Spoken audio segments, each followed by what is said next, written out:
அனைவருக்கும் வணக்கம். உங்க கூட பேசிட்டு இருக்கிறது உஷா. வாங்க கதைக்குள்ள போயிடலாம். ராஜாவுக்கு சில சேக்குகள், அதாவது துபாயை சேர்ந்தவங்க சில பல ரோஸ் செடிகளை கொடுத்துருக்காங்க அன்பளிப்பா. அதை எடுத்துட்டு வந்து ராஜா வந்து அரண்மனை வாசல்ல முன்னாடி வந்து அலங்காரத்துக்காக அந்த செடிகளை நட்டு வச்சிருக்காரு. ஒரு குறிப்பிட்ட நாளுக்கு அப்புறம் பார்த்தீங்கன்னா அந்த ரோஸ் செடி எல்லாமே பூக்க ஆரம்பிச்சிருச்சு. இப்போ பூக்க ஆரம்பிச்ச உடனே எல்லாருமே பார்த்து அதை ரசிக்கிறாங்க. ராஜாவும் வரப்ப போறப்பையும் அந்த தோட்டத்தை பார்த்து அழகா இருக்கு அப்படின்னு சொல்லி ரசிக்கிறாங்க. ராஜா உத்தரவிட்டிருக்காரு, இந்த செடியிலேருந்து யாரும் பூக்களை பறிக்கக்கூடாது அப்படின்னு சொல்லிட்டாரு.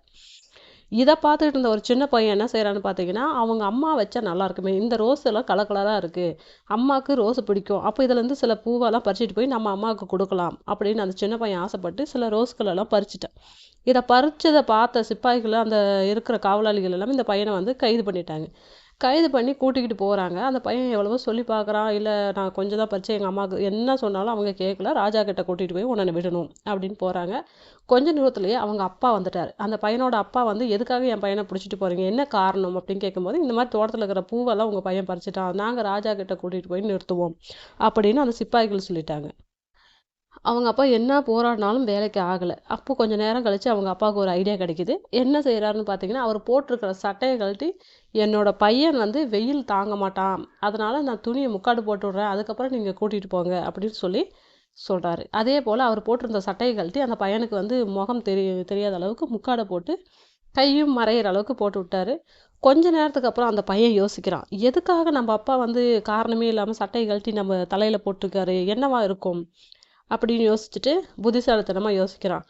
ஓ, சரி சரி அப்படின்னு சொல்லிட்டு இந்த பையன் என்ன பண்ணியிருக்காங்க பார்த்தீங்கன்னா, தலையில் வந்து முக்காடு போட்டதுனால கையில் உள்ளங்கையில் 2 கையிலையும் ஏந்தின அப்படி பூ வச்சுருக்கான் இல்லையா, அந்த பூவை வந்து ஒன்று ஒன்றா சாப்பிட ஆரம்பிச்சிட்டான்.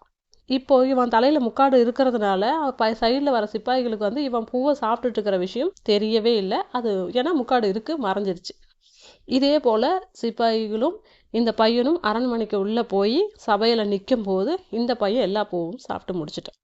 இப்போ ராஜா கிட்ட பஞ்சாயத்து போகுது. ராஜா கிட்ட கேட்குறாங்க, அரசே, இந்த பையன் நம்ம தோட்டத்தில் இருக்கிற ரோஜா பூ இதெல்லாத்தையும் பிச்சு சாப்பிட்டான், அதுக்காக தான் உங்ககிட்ட கூட்டிகிட்டு வந்திருக்கோன்னு சொல்ல, அந்த பூவை அவன் பிச்சிருந்தா அவனுக்கான தண்டனை கண்டிப்பாக கிடைக்கும் அப்படின்னு சொல்கிறாங்க. அந்த பூக்கள் எல்லாம் எங்கே அப்படின்னு கேட்கும்போது, அவன் கையில் தான் வச்சுருக்கான் அப்படின்னு சிப்பாய்கள் 2 பேரும் சொல்கிறாங்க.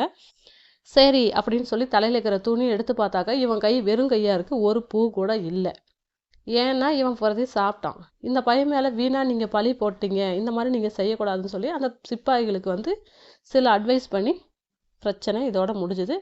அப்பாவும் பையனும் நல்லபடியாக பிரச்சனை இல்லாமல் வெளியே வந்துட்டாங்க. இதான் சொல்லுவாங்க, தந்தை 8 அடி பாய்ந்தால் குட்டி 16 அடி பாயும் அப்படிங்கிறது இந்த கதையினோட முடியுது. நன்றி.